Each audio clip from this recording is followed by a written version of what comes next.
El Chocas y Reven compran Knowits y esto puede haber sido un pelotazo o una ruina histórica. Para dar respuesta a esta cuestión debemos analizar y saber si esta compra puede ser rentable o por el contrario va a ser un pozo sin fondo. Para ello, analizaremos esta empresa desde un punto de vista económico y financiero. Knowits, una empresa del Chocas de comida a domicilio competencia de Witaka. Hasta ahí todo bien, pero vamos a analizar cómo empezó esta empresa. Para ello nos vamos a la web y al aviso legal de la empresa para saber qué sociedad está detrás, que en este caso es Mendoza Catering SL. Y si lo buscamos en internet vemos que era una empresa que se dedica a servicios de catering para bodas o eventos privados que decidió pivotar el modelo de negocio para dar también servicio de entrega de comidas a domicilio. Había un problema, la gente no tiene tiempo de cocinar y come mierda, por lo que plantear un modelo de negocio de servicio de comidas saludables a domicilio puede tener sentido. Este modelo de negocio tiene demanda potencial y creciente, pero ¿es rentable la empresa que ha comprado el Chocas? Vamos a analizar la pasta. Como hemos dicho antes, la empresa es Mendoza Catering SL, por lo que con esta información podemos sacar el informe financiero de la empresa, que en España son públicos, al tener la obligación las empresas de presentar las cuentas anuales en el registro mercantil. Vamos a ver la cuenta de pérdidas y ganancias de Mendoza Catering, la empresa que es dueña de Knowits, hasta el año 2022, que es el último año cerrado. Las dos principales variables primeras que vamos a analizar son los ingresos de explotación y el consumo de mercaderías y de materias primas. Aquí podemos ver la evolución de la facturación de la empresa, creciendo en 2021 un 9,20% respecto a 2020 y un 113,97% en 2022 respecto a 2021. Crecimiento muy alto para una empresa de este tipo que está empezando. No obstante, aquí también podemos ver que evidentemente el consumo de mercaderías también se incrementa, incluso en más proporción de lo que hacen los ingresos. En estos datos vamos a ver cuánto supone el consumo de mercadería respecto a los ingresos de explotación. Es decir, en 2020, imagínate que yo produzco hamburguesas, si yo vendo una hamburguesa a 1 euro, 37,81 céntimos es lo que a mí me cuesta comprar el pan, la carne, la lechuga, el tomate y la mayonesa. De cada euro que factura Knowits, 37,81% va a pagar los costes de materias primas y de producción de esa comida que sirve a domicilio. No obstante, este coste crece hasta el 43,60% en 2022. No obstante, a este resultado bruto tenemos que restarle diferentes gastos, como son otros gastos de explotación, como salarios, arrendamientos o alquileres. En esta partida, principalmente el mayor gasto suele ser la partida de gastos salariales, como son las nóminas y los seguros sociales. Como vemos, estos gastos también se han incrementado, evidentemente, en función de la facturación.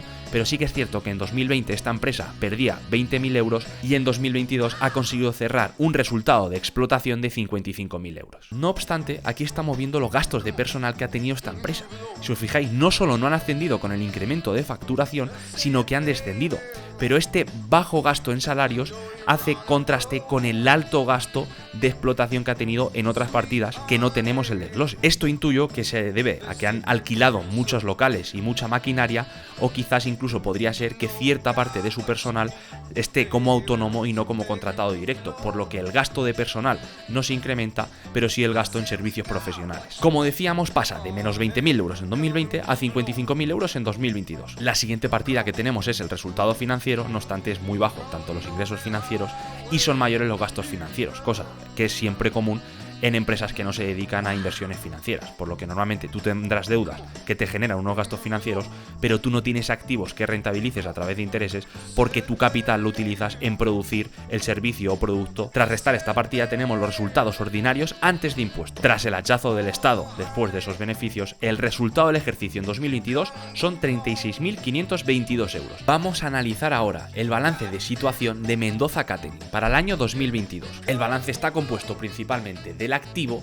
que debe ser igual que el patrimonio neto más el pasivo. Primero vamos a ver el activo, es decir, lo que tiene la empresa. El activo está compuesto por el activo no corriente, es decir, aquello cuya función no es venderse o liquidarse en menos de un año, lo que tiene la empresa a largo plazo, y el activo corriente, que es lo contrario, justo aquellas cosas que tiene la empresa cuya función es venderse o liquidarlas en el periodo inferior a un año. Aquí podemos ver qué tiene la empresa. En cuanto a activo no corriente, la empresa podríamos pensar previamente que tiene un montón de locales, de maquinaria y de cocinas.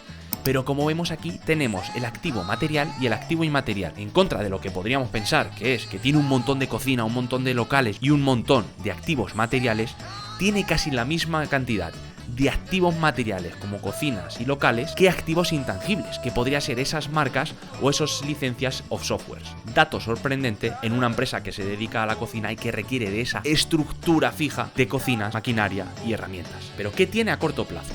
Por un lado tiene las existencias, comida dispuesta para ser vendida. Pero aquí la partida más sorprendente es la de deudores, 166.000 euros. Un modelo de negocio como NoEats está pensado para que el usuario compre y pague. Es decir, no existe diferencia temporal entre que yo compro la comida a que yo pago, porque conforme realizo el pedido, el dinero sale de mi tarjeta. Podría ser porque Mendoza Catering es su otra rama de negocio cuando trabaja en bodas, en eventos privados, con salones, con hoteles o con restaurantes, tiene unos plazos de cobro muy a largo plazo. Pero a través de NoEats, que el usuario paga conforme compra, no tendría sentido que esta partida fuese tan elevada. Y por otro lado tenemos otros activos líquidos que probablemente será dinero en caja o en bancos que suman 31.000 euros. Ya hemos visto lo que tiene la empresa, ahora vamos a ver el patrimonio neto y el pasivo. El patrimonio neto es lo que han aportado los socios y el pasivo es lo que debe la empresa. ¿Qué han aportado los socios? Patrimonio neto, pues han aportado un capital suscrito, es decir, el capital con el que empezó la empresa, que son estos 3.000 euros que aportaron los socios cuando se constituyó, y otros fondos propios que probablemente vengan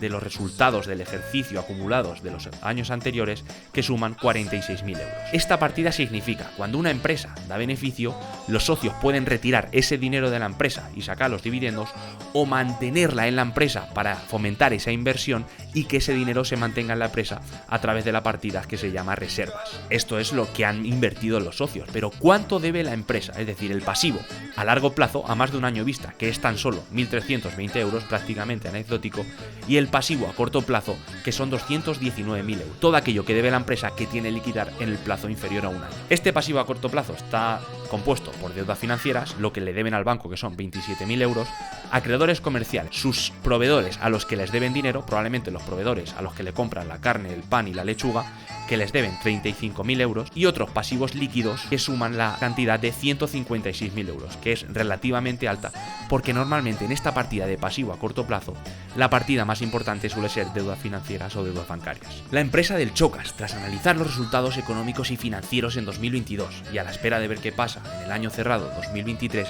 me ha parecido una gran compra a nivel financiero, con una gran cifra de negocio y que imagino que habrá crecido en 2023. No obstante, como puntos claves a subrayar encontramos tres principales puntos. El primero de ellos es que, habiendo mantenido constantes los gastos de personal, se han incrementado los otros gastos de explotación de manera muy significativa.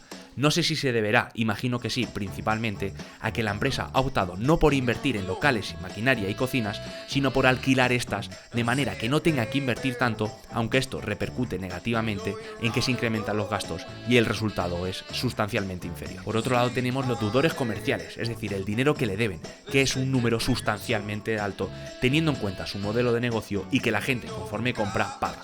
No sé si el otro modelo de negocio, las bodas, los eventos y los salones, ha impactado negativamente en esta cifra de deudores comerciales. Y por último, es una empresa sin una gran estructura financiera, es decir, no tiene grandes inversiones ni de parte de los socios ni de deuda, por lo que eso hace que con esta metodología Lean Startup no tenga ni grandes inversiones ni grandes gastos fijos, pero hace que esté infrautilizando la deuda. Es decir, en un contexto como el actual, de crecimiento que está teniendo la empresa, poder utilizar deuda para invertir en activos de la empresa que hagan favorecer e incentivar ese crecimiento puede ser muy interesante. Chocas y Reven compraron NoEats y ya hemos visto, tras analizar los resultados económicos y su modelo de negocio, que ha sido una muy buena potencial inversión financiera. Pero no solo por los resultados vistos, sino por el potencial de crecimiento que tiene esta empresa, tal y comparación de estos dos influencers. En 2022 la empresa facturó 800.000 euros, pero imaginaros el incremento de demanda potencial que va a tener esta empresa tras las entradas del Chocas y Reven. Para haceros una idea, Witaka en 2022 facturó 11 millones de euros. Y ya os digo que esta empresa los va a arrasar. Ahora habrá que ver la capacidad de la empresa de aumentar facturación sin que los gastos crezcan proporcionalmente, aunque en su sector, que no es 100% escalable, aumentando la demanda y optimizando ciertos márgenes de gasto y ciertos márgenes de beneficio, esta compra puede ser un auténtico pelotazo. Pero ya no solo porque el beneficio de la empresa vaya a aumentar, sino porque recordemos que la riqueza es igual al beneficio neto más el valor del activo. Por un lado tenemos el beneficio neto, que son las unidades vendidas por el beneficio unitario de cada unidad.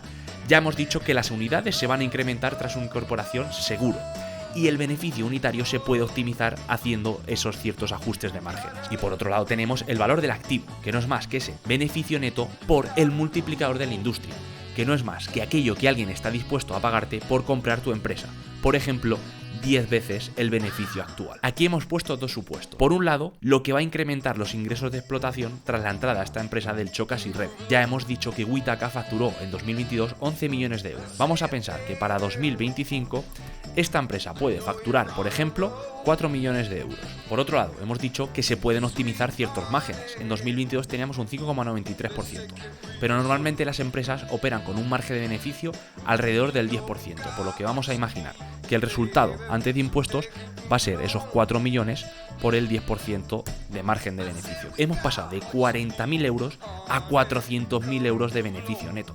Pero como hemos dicho, no solamente se incrementa el beneficio neto, sino que la riqueza de estos dos influencers se va a incrementar en el beneficio neto por lo que está dispuesto a pagarle una empresa o un grupo por comprar Knowitz. En este caso vamos a suponer que es 7 veces el beneficio de ese año. Aquí está la clave. No es solamente que el Chocas y Reven tengan la capacidad de aumentar los ingresos de explotación a 4 millones de euros, sino que cuando ellos quisieran vender esta empresa, su patrimonio se va a incrementar en 2.800.000 euros. Ese valor del patrimonio que disponen como propietarios de la empresa, que hacen que una empresa que genera 400.000 euros al año tenga un valor de mercado de 2.800.000 euros. Esto sí, Chocas, esto sí, ha juntado todo lo que necesita una persona para acumular riqueza.